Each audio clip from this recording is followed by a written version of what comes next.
Adeline Rourke rings the brass handbell her mother carried from Ohio, and she rings it loud because in 6 days there will be no school left to open.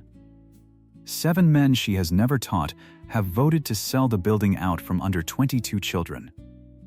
She does not cry. She teaches the lesson anyway. She writes the date on the slateboard in a clean, steady hand, the way she was taught. The way she taught the Dowd boy the doctor called slow, and when the council chairman, Horace Vane, stands before 40 townsfolk and says, "A schoolmarm is a temporary expense. A stockyard pays taxes. The lot sells Friday, the vote goes 5-2. But in the back row, a rancher who never comes to town on a weekday stands up. Silas Thorne. He says only, not for $850. It doesn't. Then he walks out. If you believe love is built with 2 pairs of hands, this story is for you. Before we go on, if stories like this one are why you're here, take a second and subscribe, and tell me in the comments what city you're watching from. I like to know who's out there in the dark, listening. Now, let me take you back to the beginning, and to a small cold town in the Colorado high country in the winter of 1879. Millbrook Crossing sat at 7,000 feet, where the wind came down off the peaks with the smell of snow on it even in September. It was not a big place.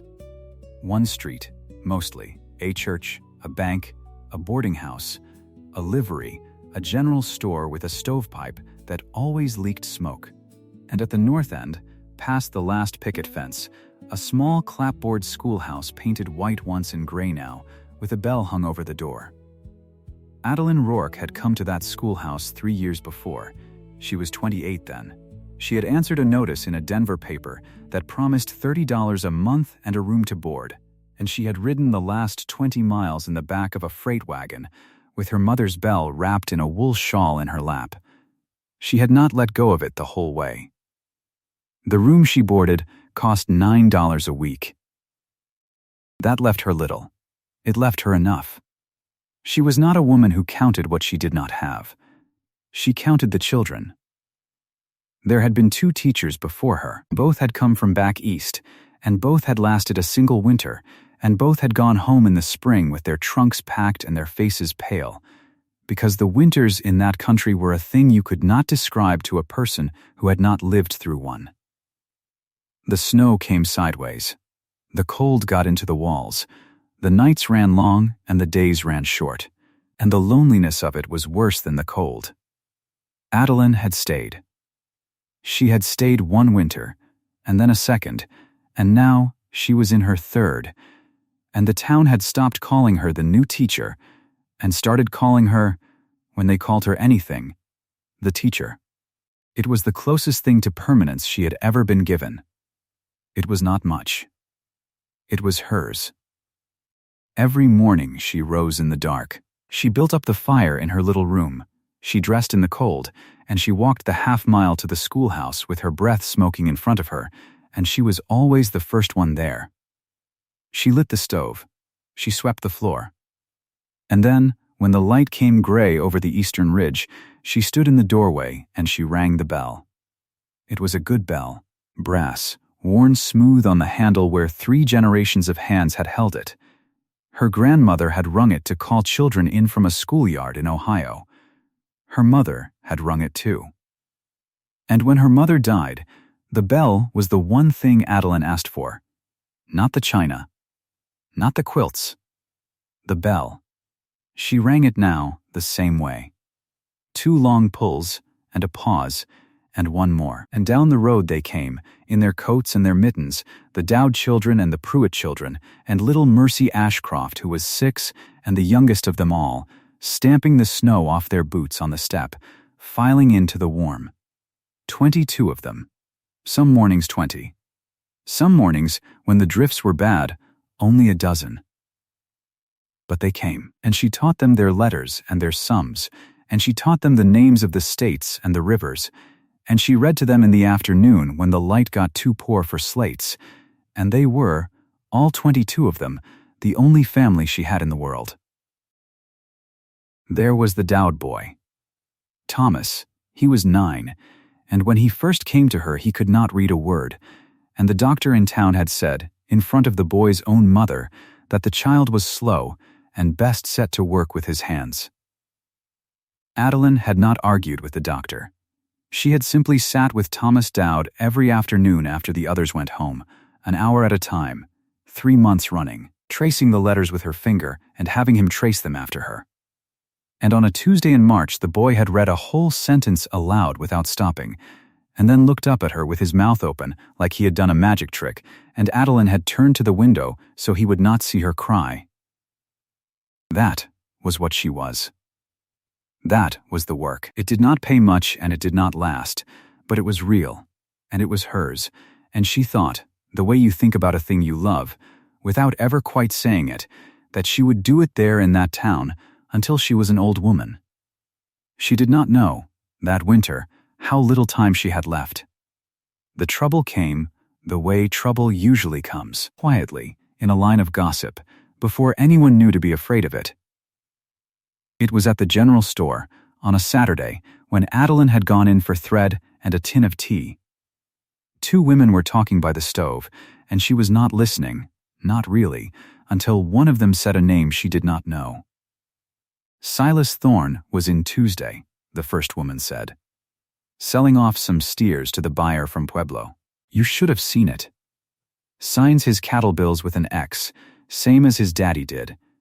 Big man like that, all that land, and he can't write his own name. The second woman clicked her tongue. Rancher folk, she said, as if that explained it. Never had the schooling.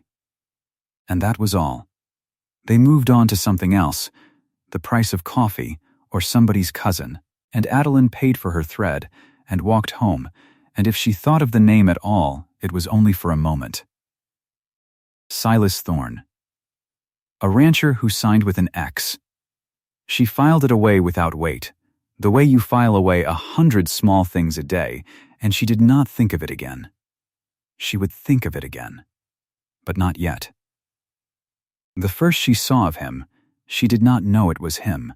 It was a week later, a hard, clear morning, and she came up the road to the schoolhouse in the dark as she always did, and there was a man at the corner of the building.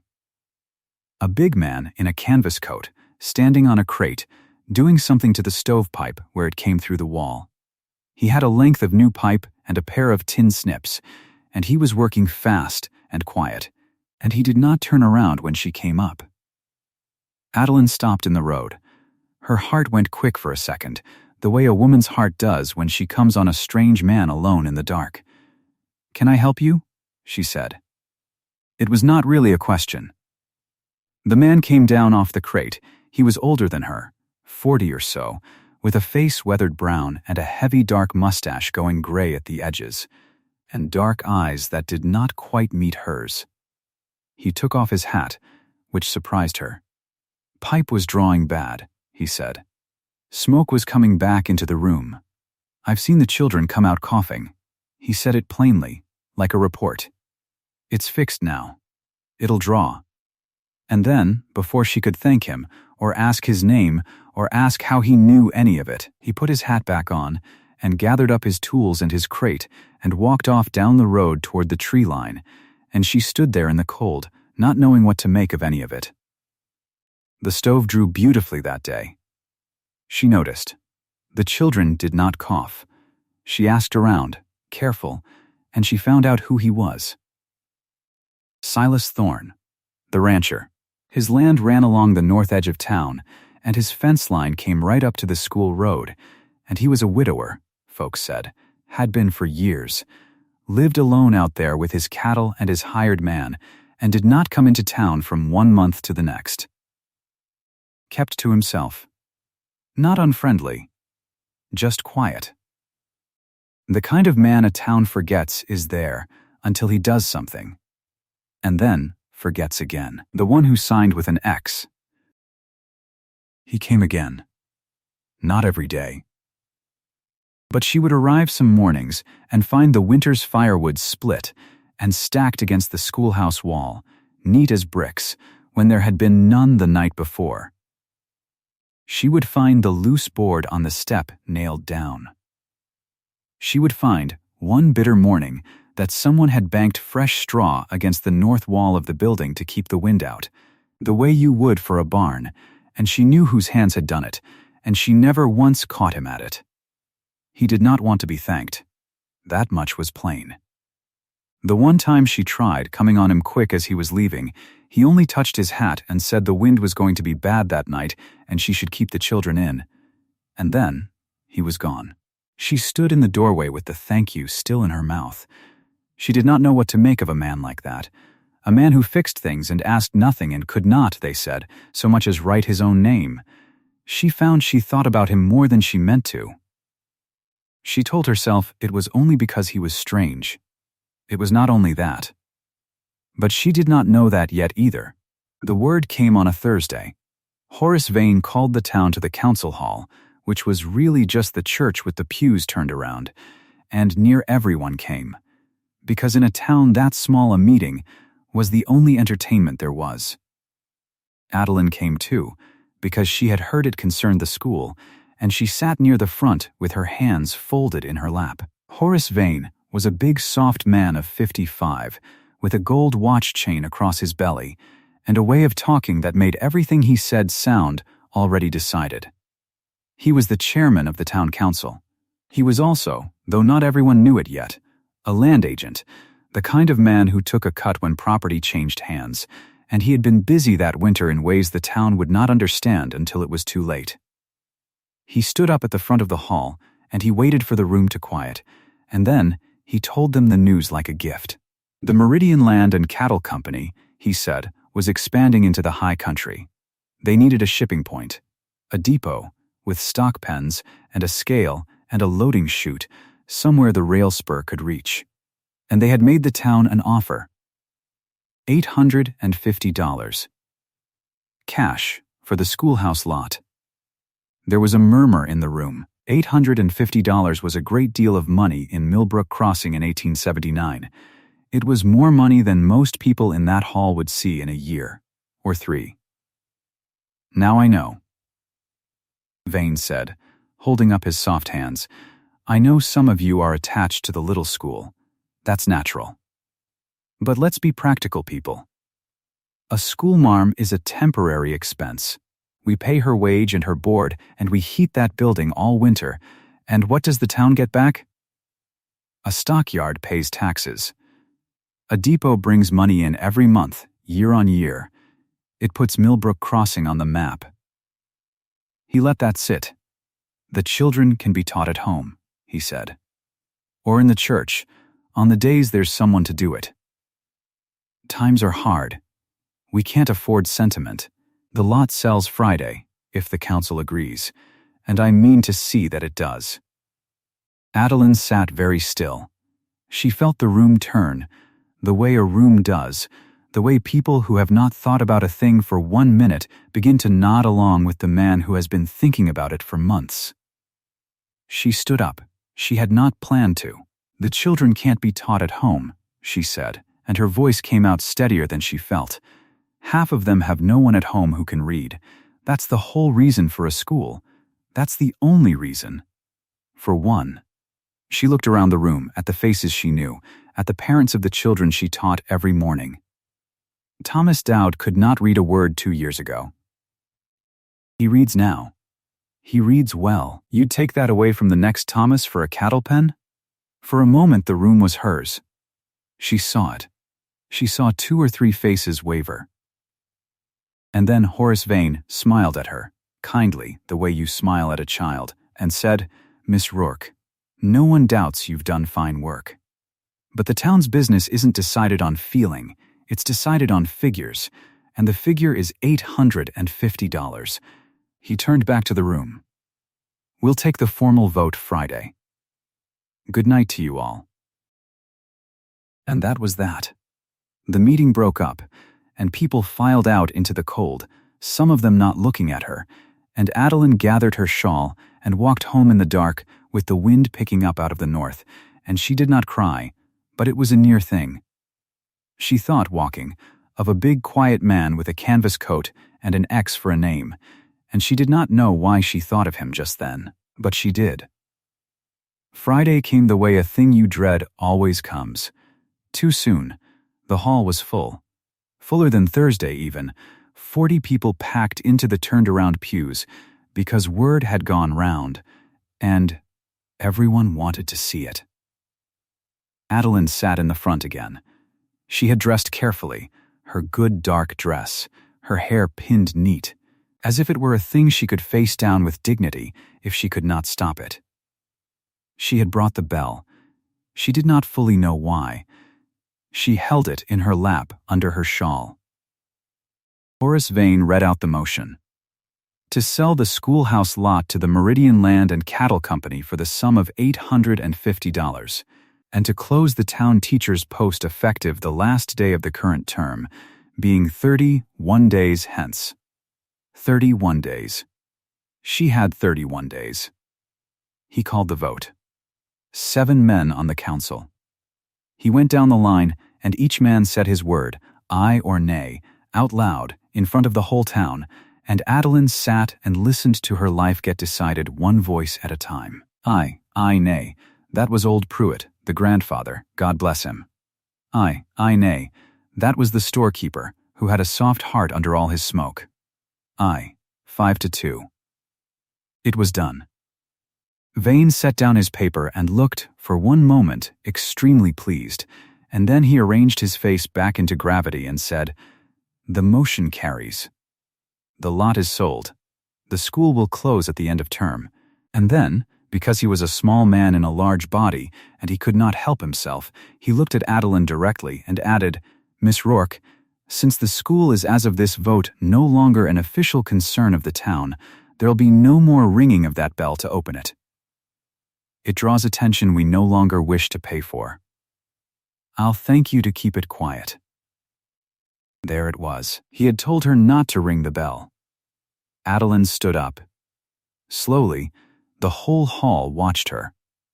She let the shawl fall back off her hands, and there was the bell, the brass gone gold in the lamplight, worn smooth by 3 generations of her family's hands. She did not say a word. She lifted it, and she rang it. Once, long and clear, right there, in the packed hall. So the sound rang off the walls and out the door into the cold street. And the room went dead silent. Nobody breathed. Vane's face went red, and then white. And into that silence, from the very back row, a chair scraped, and a big man in a canvas coat stood up. A man who never came to town on a weekday, who had come to this one, and everyone turned to look at him. "Not for $850, it doesn't," Silas Thorne said. That was all. He did not explain it.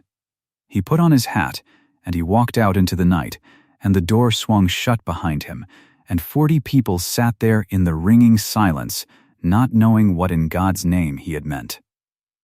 Adeline knew less than any of them, but her heart was going hard, and she was holding the bell against her chest like it might get away from her, and she thought, he came. On a weekday. He came. The days after the vote were the worst of it. There is a particular kind of pain in knowing the end of a thing and having to keep living inside it anyway. Adeline rose every morning in the dark and walked to the school and taught the children as if nothing were wrong, because they were children, and some of them did not know yet, and the ones who did needed to see her steady. She taught them their letters.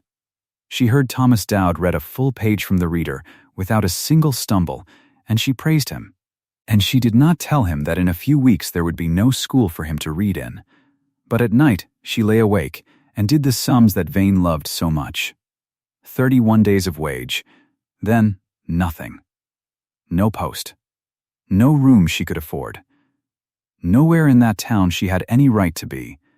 She had built a life on ground that was never hers, and now the ground was being sold out from under her, and she had nowhere to go. The boarding house made it plainer. On the Monday after the vote, Mrs. Tandy, who kept the house, came to her at breakfast, twisting her apron, not able to look at her, and said she was sorry. She truly was.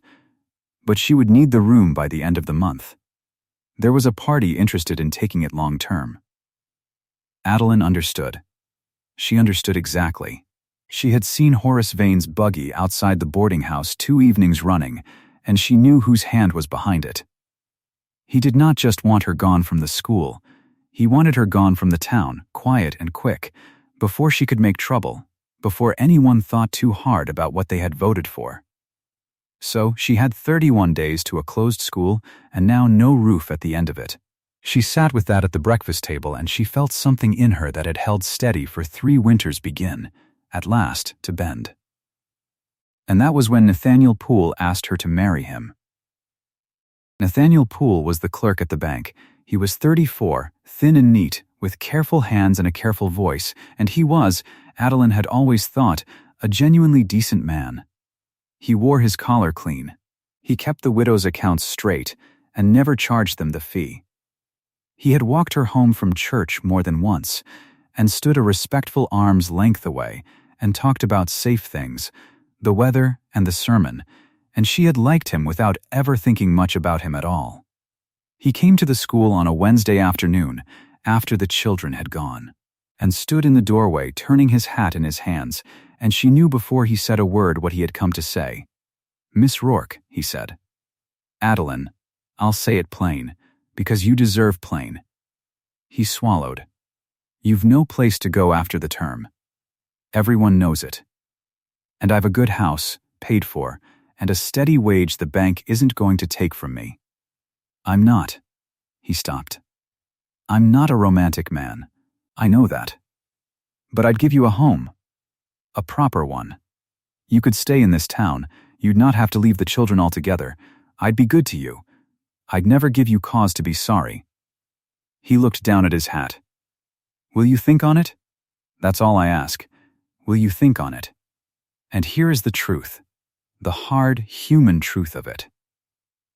She thought on it. She thought on it seriously, because he was offering her the one thing she had wanted her whole life and never had. Not passion, not the thing the storybooks meant. He was offering her a place. Somewhere permanent. A door that was hers, that no council could vote away, that no company could buy. He was offering her the end of being a temporary expense, and she was so tired and so frightened, and the winter was so long, that she stood in that cold schoolroom and very nearly said yes on the spot. She did not say yes. But she did not say no. She said she would think on it. And she meant it, and Nathaniel Poole nodded and thanked her and put his hat back on and left, and Adeline sat down at her own desk in the empty room and put her face in her hands. Because a part of her wanted to say yes. And another part of her, a part she did not understand and could not have explained to a living soul, kept thinking of a big man standing up in the back of a crowded hall and saying 6 words and walking out into the dark. Not for $850, it doesn't. She had begun by then to know Silas Thorne a little, and the way she had come to know him was the strangest part of the whole thing, and the part she told no one. It had started 3 weeks before the vote, before any of the trouble. He had come to the school one evening after dark, which he had never done, and stood in the lamplight in the doorway, holding a folded paper, and asked her, awkward, not meeting her eyes, whether she would do him a service. He had papers to sign, he said. Ranch business, bills of sale, a note at the bank, that kind of thing. And he did not, he said, like to sign what he had not. Read. He said the word read carefully. He set it down carefully, like a man setting down something he was afraid would break. And Adeline, who had taught Thomas Dowd, who had spent 3 months teaching a boy the doctor called slow to trace an A with his finger, understood in one moment everything the town had told her in a line of gossip. Signs with an X. Never had the schooling.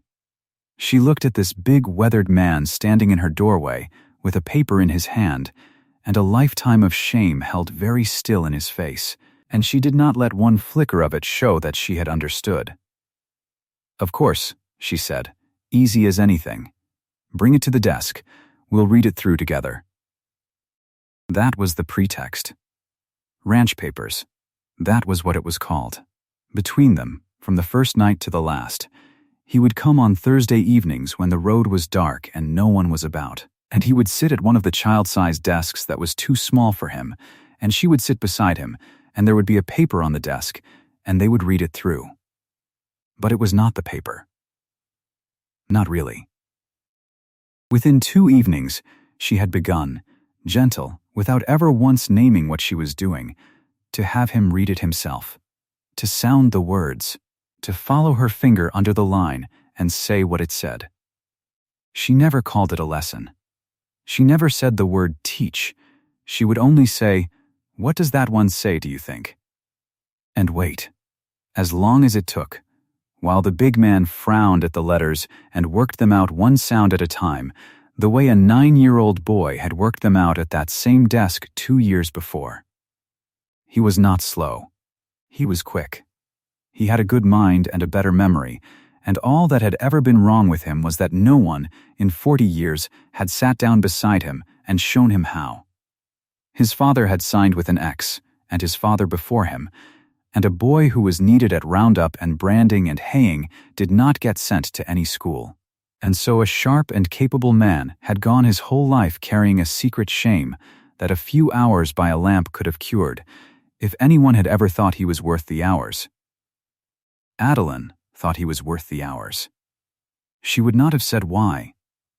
She told herself it was the same thing it had been with Thomas Dowd, the same work, no different.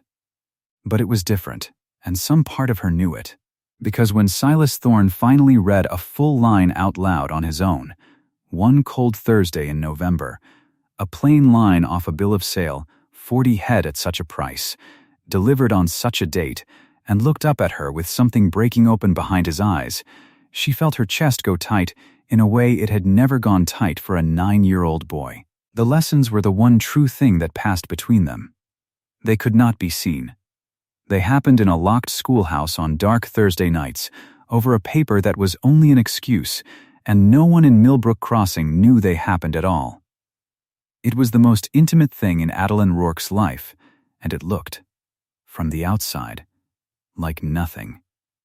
Like a rancher signing papers, like a schoolmarm being of use. And now, the school was sold, and the man she had been teaching in secret had stood up in a crowded hall and said 6 words nobody understood, and Nathaniel Poole had offered her a home, and she had 31 days. She did the only thing she knew how to do. She went to the ledger. Silas had left it with her the last Thursday before the vote. His mortgage book, the record of the note he carried on his land at the bank in town. He wanted, he said, to understand it fully himself, every figure, and would she help him read it through? She had said yes. It sat now in her room, and on the Wednesday night after Poole's proposal, unable to sleep, unwilling to think about Poole's clean house and careful voice, she opened it and read it, line by line, in the lamplight, because it was his, and because reading it made her feel less alone. And halfway down a page of figures she stopped. She read the line again, and a third time. She turned back 2 pages and read those, and she felt the cold come up through the floor of the room and into her. Because there, plain in the bank's own hand, was a record of the note on Thorne's land having been bought and sold, not paid off. Bought, transferred, from the bank to a private party, quietly, that autumn. And she knew the name of the private party, because she had seen it under a motion at the council hall, and she had seen it on a gold watch chain, and she had seen it in a soft, smiling face, telling a town that sentiment was a thing they could not afford. Horace Vane held the note on Silas Thorne's ranch. Vane had been buying up the town's debts, quiet, one at a time, all that winter. The school was only the first thing they could see. He held paper on half of Millbrook Crossing, and no one knew it, and he meant to call it in a piece at a time, and the man who had stood up in the back of the hall to save her school was already, without knowing it, caught in the same net. Adeline sat with the ledger open in her lap and the lamp guttering low, and she understood that this was far bigger than a schoolhouse and far bigger than her, and that a big quiet man who could barely read his own name was walking straight toward a thing he could not see coming. She had to warn him. She had to, and she did not yet know, could not have known. Sitting there in the cold with the whole shape of the danger opening up in front of her, that 2 days' ride to the south, at the county seat, Silas Thorne had already decided what he was going to do about all of it, and that he was going to do it without a single word to her, and that it was going to cost him everything he had. She closed the ledger. She turned down the lamp. And in the dark she found she was holding her mother's bell against her chest again, and she did not remember picking it up. The county seat sat 2 days south, and Silas Thorne rode both of them without hurry. He was not a man who hurried. Hurry was for people who had not made up their minds. He had made up his. He came down out of the high country on the second morning with frost in his mustache and the 40 head behind him strung out along the road like a dark rope laid on white ground. He did not like moving cattle in the cold. He liked less what he was about to do with them. But a man does what the day asks. His father had told him that, once, with an X for a signature, and hands cracked open at the knuckles, and it was about the only lettered thing the old man had ever left him. The land office at the county seat was a low brick building with a stove that smoked.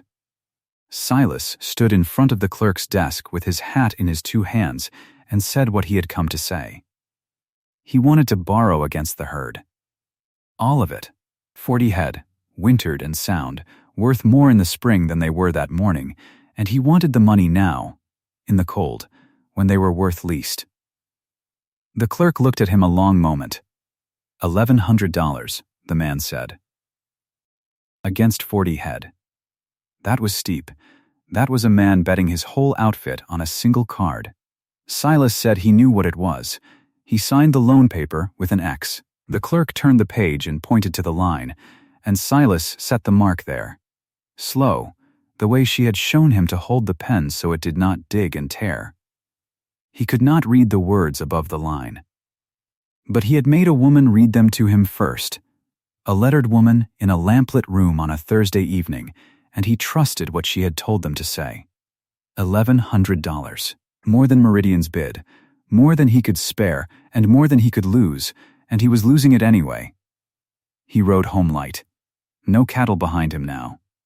Just a bank draft folded flat against his chest where the cold could not get at it, and a deed to draw up, and not one word of any of it spoken to her. That was the part that sat wrong in him the whole way north. Not one word to her. He told himself it was because he could not find the words. That was true. But it was not the whole truth, and he knew it, riding, with the wind coming down off the peaks and the draft crackling against his shirt. The whole truth was that a man who signed with an X had no business standing in front of a woman who taught children their letters and saying the thing that was in him. So he would not say it. He would buy it instead. He would put a roof over the words and let her stand under it, and she would never have to know that the man who built it could barely spell the town he built it in. That was the plan. It was a coward's plan dressed as a bold one, and some part of him knew that too. Back in Millbrook Crossing, Adeline was folding her life into a trunk. She did it the way she did everything, carefully, without noise. The children's slates she stacked and tied. The primers she wrapped in oilcloth against the damp. Her mother's brass bell she wrapped last, and slowest, in a wool shawl, and she held it a moment before she set it down among her folded dresses, and the weight of it in her hands was the weight of every morning she had wrung it over the heads of 22 children who were not hers and were the only family she had. Mrs.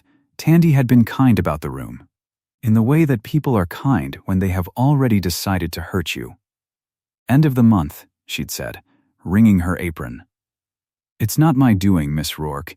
It's just that with the school closing there's no wage to pay the board, and Mr. Vane did mention he had a party interested in the room, and a body has to think of herself." A body did.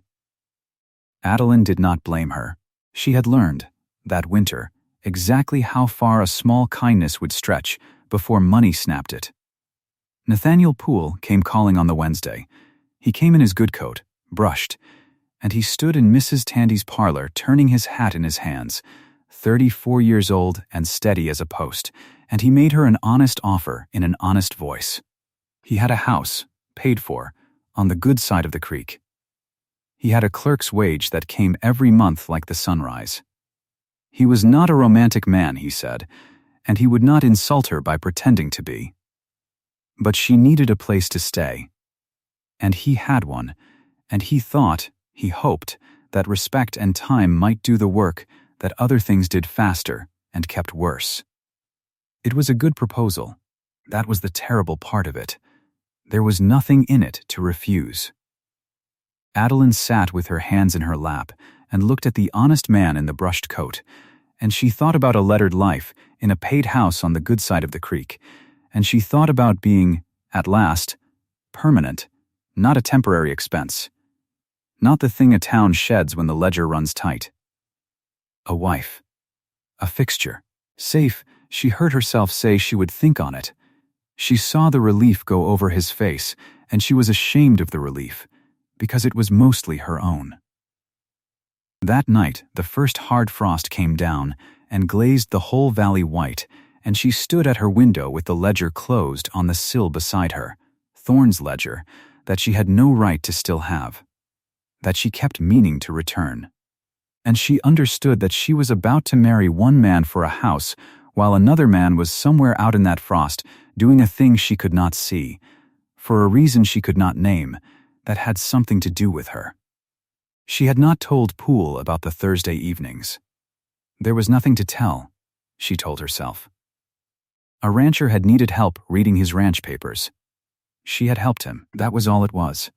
It was not all it was, and she knew that too, standing at the cold glass. The Thursday evenings were the only hours all week she felt like more than a temporary expense. A big silent man across a lamplit table, his blunt finger under a word, sounding it out slow, looking up at her when he got it right with something in his face he did not have words for, and did not need them for. She had taught a 9-year-old the doctor called slow to read a full page without stumbling. She had taught a grown man to write his own name. Those were the two proudest things she had ever done, and one of them she could tell no one. And she was about to leave both behind for a paid house and a steady wage. She did not sleep. Toward morning she took up a pen and wrote Silas Thorne a letter. She told him about Vane. She told him about the note, that his ranch was bought and held, that the man was gathering the whole town's debt in his soft hands like a fist closing slow. She told him to be careful. She got as far as telling him to be careful, and then her hand stopped, because the next thing that wanted to come out of the pen was not careful at all, and she could not put it on paper to a man who would have to carry it to someone lettered to read aloud to him. She burned the letter in the wash basin and watched it curl. She did not know he was already home. She did not know the herd was gone. She did not know that while she watched her warning turn to ash, the thing she was warning him against had already been outflanked, 2 days south, by a man who could not read the paper he'd signed to do it. Horace Vane knew none of it either, and it was making him expansive. He walked the boardwalk that week like a man who owned it, because he nearly did. He held paper on the livery. He held paper on the mercantile's back debt. He held the note on Silas Thorne's ranch, folded in his breast pocket against the day he'd choose to call it, and he held, above all, the promise from Meridian Land and Cattle that the Depot Commission would clear him past every small holding he'd made and set him up as the biggest man in 3 counties. All it wanted was the schoolhouse lot. Signed over Friday, and the schoolhouse lot was a formality. What could stop it? A schoolmarm with a trunk? A silent rancher who signed his name with a mark? He told the storekeeper as much, chuckling, over the counter. No cattleman in this territory can read a deed, let alone outbid a company, he said. Sentiment is a luxury, and these people can't afford luxuries. The lot sells Friday. The teacher's already packing. He'd seen the trunk himself. The storekeeper, who had voted nay, said nothing and rang up Vane's tobacco and thought his own thoughts. Friday came. They gathered in the council hall to close the sale, the same low room with the slate-gray light coming through the 2 front windows, the same benches, near 40 townsfolk crowded in, because word had gone round that something was to happen, though no one could say what. Vane sat at the front table with the Meridian papers squared in front of him and his gold watch chain lying across his belly like a thing asleep. Old Pruitt and the storekeeper sat apart, the 2 nays, arms folded. Nathaniel Poole stood at the side by the wall, near Adeline, who had come because she could not stay away from the ending of it, and Silas Thorne came in out of the cold. He came in slow, hat off, the frost still on him, and the whole room turned to look, because he was not a man they saw on a weekday, and he walked up the center aisle to the front table, and he laid a paper down on it in front of Horace Vane. He laid it flat, and he smoothed it once with his big hand, and he stepped back. Vane looked at it. He did not touch it. "What's this?" he said. "That's a deed," Silas said. "To the schoolhouse lot. Registered at the county seat, Wednesday, bought and paid.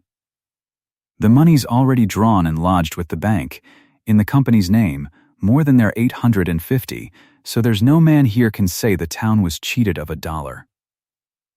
The room went very still. Vane's face did a slow thing. The smile stayed, but the eyes came loose from it.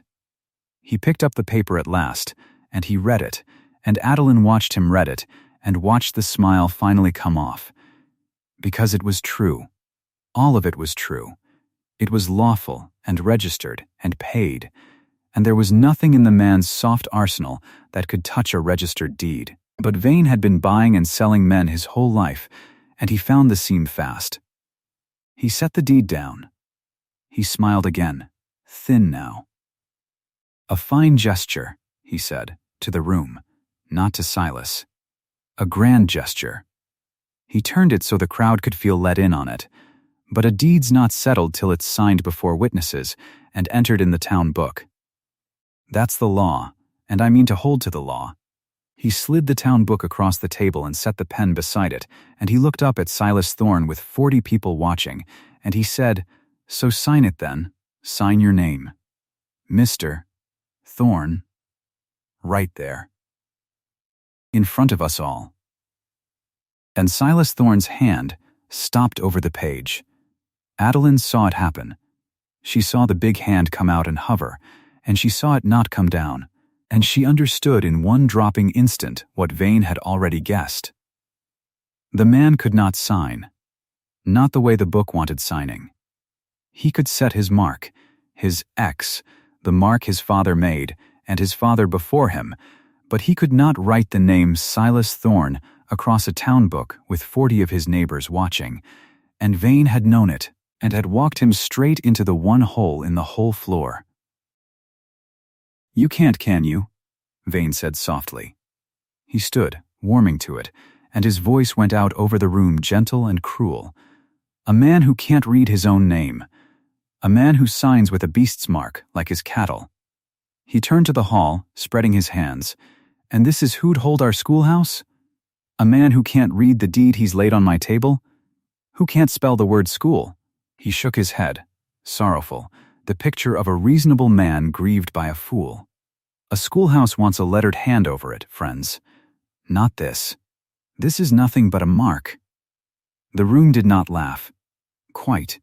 But it rustled, and the rustle was worse than laughing, and Silas Thorne stood in the middle of it, with his hand fallen back to his side, and his face gone to stone. And Adeline saw the shame come up in him from the boots, saw the big shoulders take it, and she understood that he had done this whole thing, sold his herd, ridden 2 days each way, spent every dollar and more that he had in the world, so that she would never have to know he could not read. And now, the whole town knew it instead. He had walked into his own worst fear to keep her out of the cold, and it had cost him the one secret he had left. She did not decide to move. She was simply moving. She came off the wall and up the aisle, and 40 faces turned to her, and Poole's hand half rose to stop her, and did not, and she walked to the front table and she picked up the deed from where it lay under Vane's contempt. "Then read it," she said. Her voice was not loud. It carried anyway, the way it carried over 22 children on a restless afternoon.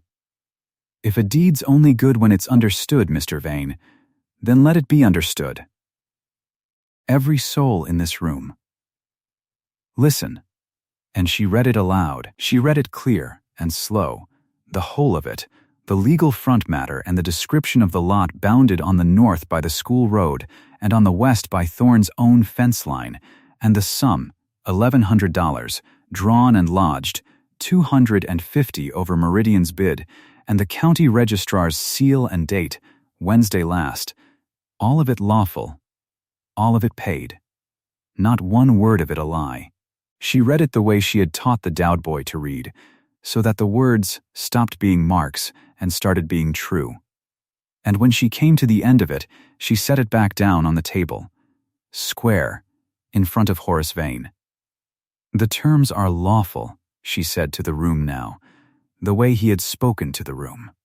"The money's paid. The lot is bought. There's not a thing wrong with this deed, but the man who signed it can't read it to you himself, so I've read it for him." She reached out and she turned the town book towards Silas, and she put the pen back into his hand and closed his fingers around it, and she held them a half-second longer than she needed to. "Set your mark," she said, low, "just to him now. Same as your father. It's a good enough name for any man. And I'll sign beside it." Silas Thorne set his X in the town book. And Adeline Rourke took up the pen after him and wrote her own name beside it, full and lettered, Adeline Rourke, witness, in the good round hand she used on the slate every morning, so that the two of them stood together in the town's own book, his mark and her name, side by side on one line, 2 pairs of hands on one document, and there was not a thing in law or on earth Horace Vane could do about it. The hall let out its breath all at once. Old Pruitt was the first on his feet. He was an old man, and he did not move fast, but he got up off the bench, and he said, loud, that he'd voted nay the first time, and he'd vote nay on any sale now. And the lot was bought, and the matter was closed as far as he could see, and was there any man present who'd call a paid deed a fraud? He looked round the room when he said it. He looked longest at Vane. No man answered him. The storekeeper stood up beside him. That was the second nay. And then, one at a time, the room began to turn, the way a room turns when the man who held it by the money is suddenly seen to be holding nothing at all. But Adeline was not finished with Horace Vane, and she found she did not want to be. She still had the ledger. She had brought it, folded in her shawl, because some part of her had known, walking to the hall that morning, that endings wanted to be complete. She took it out now, and she opened it on the table beside the deed, and she said, in the same clear carrying voice, that while the town was in a mood to have things read aloud to it, there was one more thing it ought to hear. Vane said that was his private property, and she'd no right to it. She said she'd come by it honestly, that it was Mr. Thorne's own mortgage ledger, lent to her, and that it told a story the town had a right to know, seeing as the town was in it. And she read. She read them the entries. She read how the note on the livery had gone from the bank to a private party that autumn, quiet. How the mercantile's back debt had gone the same way. How the note on Silas Thorne's own ranch had been bought and held, not paid, bought, by that same private party, and she read the name of the party, which was written plain in the bank's own hand, and the name was Horace Vane. All winter, she read, one debt at a time. Quiet. The chairman of their own council had been gathering the paper of half of Millbrook Crossing into his own pocket. And the schoolhouse depot, she said, closing the ledger, the depot he'd told them all was for the good of the town. The Meridian papers on the table would show, to any man who cared to read them, that Mr. Vane's own commission was a private cut, paid to him, on a deal he'd pushed through his own council. It was not against the law. She wanted to be fair. There was nothing here for the sheriff. But it was worth the town knowing, before Friday's business closed, exactly whose pocket the good of the town had been meant to fill. It was very quiet when she finished. Horace Vane stood at the front of the hall, with his gold watch chain across his belly and 40 of his neighbors looking at him, and for the first time all winter, the soft face had nothing to offer. He gathered the Meridian papers with hands that were not quite steady. He said something about slander, and about how a schoolmarm's word was worth what a schoolmarm's word was worth, and he said it to a room that had just heard the schoolmarm read the truth out of his own borrowed ledger, and it landed on nothing. He put on his hat. He went out. The door let in a wedge of cold and shut it out again. He did not know it yet, standing on the boardwalk in the frost, but the depot was already dead. Meridian land and cattle wanted the lot, or it wanted nothing. And the lot was gone. Registered and paid to a rancher 2 days south, and when the company's man got the word he wired that the deal was off and the commission with it. The winter's quiet buying, the notes gathered one at a time, all of it had been leveraged toward one payday, and the payday had walked up the center aisle of a council hall and been read aloud out of existence by a woman with a brass bell in her trunk. Vane held a great deal of paper on a town that had just watched him for what he was. He would find, over that spring, that paper is a cold thing to hold when no one will look you in the eye. But that was the town's business now, and the town saw to it. Nathaniel Poole found Adeline in the doorway of the hall as the room emptied. He had watched the whole of it from the wall, the honest man in the brushed coat, and he was not a fool, and he had seen the thing that everyone in that hall had seen, which was a woman close a grown man's fingers around a pen as though she had done it 100 times. And had. He stood with her in the doorway with the cold coming in, and he was quiet a moment. "I came to think," he said, "that a house was the thing you needed." He turned his hat in his hands the way he had in Mrs. Tandy's parlor. "I had one to give. It's a good house. Miss Rourke. It's paid for." He looked past her into the hall, to where Silas Thorne stood by the front table, big and silent, holding the deed he could not read, watching them. "But I offered you a house," Poole said slow, "and it seems to me that man there offered you a home. And I find I can tell the difference, even if it costs me to." He put his hat on. "I'll not stand in the way of it. A man who'd sell his whole herd and shame himself in front of the town so you'd never have to be cold." He stopped. He seemed to decide the rest was not for saying. "I'd have given you the house," he finished. "I couldn't have given you that."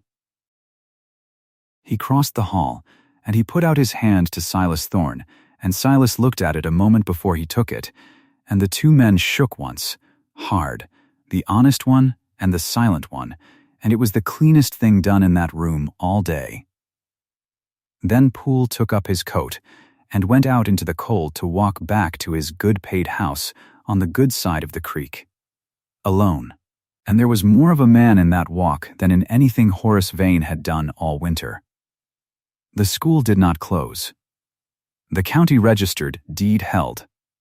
The lot was Silas Thorne's, bought and paid, and Silas Thorne wanted a school on it, and so there was a school on it, and Adeline Rourke was the teacher of it, and the council, with old Pruitt Loud at the front of it now, and the storekeeper beside him, and Vane's chair sitting empty, voted the post back open at $30 a month, the same as it had ever been, and no one called her a temporary expense again where she could hear it. She rang the bell the next morning. She rang it in the doorway of a building that a silent man had sold his cattle to buy, over the heads of 22 children who came stamping in out of the frost, and the sound of it went out over the white valley the way it had every morning for 3 winters. Only now it went out over a thing that could not be taken, and she found she had to stop a moment in the doorway with the bell still ringing in her hand because her eyes had gone hot and she did not want the children to see. The spring came on, the way it comes on late and sudden in the high country. The snow went off the school road in a week of running water. The peaks kept their white, but the valley greened, and the schoolhouse got a coat of paint that Silas Thorne put on himself over 2 Sundays, white, so that it stood up bright against the new grass, and the mended stovepipe drew clean. And the patched roof held the spring rains, and every board of it was sound. 22 children came, and then 25, because 2 families that had thought of leaving over the winter had stayed once the school stayed, and there was a new one. A girl just 6, littler even than Mercy Ashcroft, who could not yet make her letters and would, by fall, because that was what happened in that room. The bell got rung each morning still. But not always by Adeline now. She had made a thing of it. The child who did best that week, at letters or at kindness, earned the ringing of the bell on Monday, and it was the most wanted prize in the valley. More wanted than any suite. Because to stand in the doorway of the white schoolhouse and ring the brass bell that had come all the way from Ohio was to be, for one morning, the most important soul in Millbrook Crossing. The Dowd boy earned it twice that spring. He rang it like he meant to be heard in the next county. And on Thursday evenings, when the children had gone home, and the light came long and gold through the west windows and lay across the slate board, Silas Thorne still came. He came in and hung his hat and sat down, not at the back of the hall now, but in the front row, in the little desk that was too small for him, with his knees up and a primer open in his big hands, and Adeline sat across from him where the lamp had used to be, though they hardly needed the lamp now with the evenings gone long. And he read to her. He read her a full page. The whole of it, aloud. Slow, but sure. Not stumbling, the way the Dowd boy read now. The way she had promised herself a grown man could learn to read if only somebody sat with him and did not once make him feel a fool for the learning. He read it to the end, and he set the primer down on the little desk, and he looked up at her, and for a while, neither of them said anything, and the gold light moved along the slate. Then, Silas Thorne said the thing he had not been able to say all winter, that he had built a whole building to keep from having to say. "I bought it," he said, "because I couldn't say the rest." He turned the primer in his hands. "I'm not a man that has the words handy. Never was. My daddy signed with a mark, and I signed with a mark, and I figured a man like that had no business standing in front of a woman like you and—" He stopped. He started again, slower, the way he read now, sounding it out. "So I bought you a place to stay instead. Figured a roof says a thing a mark can't." He looked up at her. "But you taught me the letters. So now I've got the words, and it'd be a poor thing to have them and not use them." He said them then, plain, and low, and only once, because a thing like that only wants saying once when it's true. And Adeline Rourke, who had come 3 years before on $30 a month and a $9 room, who had been told she was a temporary expense a town could shed, who had nearly married a good man for a paid house so that she would not have to be cold or unbelonging any longer, Adeline reached across the little desk and closed her lettered hand over his big marked one, the way she had closed it over the pen in the town book, and she found she had her own words ready, and they were not many, and they were enough. Down the valley, that same week, a letter came back to the Millbrook Crossing post, a letter Horace Vane had sent ahead to a town 2 counties over, where he'd meant to start again bigger, among people who had not watched him read aloud out of his own ledger. It came back unopened. The town he'd written to had already heard. Word travels, in cattle country, faster than a soft man thinks, and it does not forget as quick as he would like. He went somewhere, in the end. No one in Millbrook Crossing much minded where. There is a kind of man who spends his money to be seen, who buys the biggest thing in the county so that every eye will fall on him when he walks the boardwalk. Horace Vane was that kind, and the valley had watched what it got him. And there is another kind, rarer, quieter, who spends everything he has so that someone he loves can stay somewhere and stop being seen for the thing she feared she was, a temporary expense.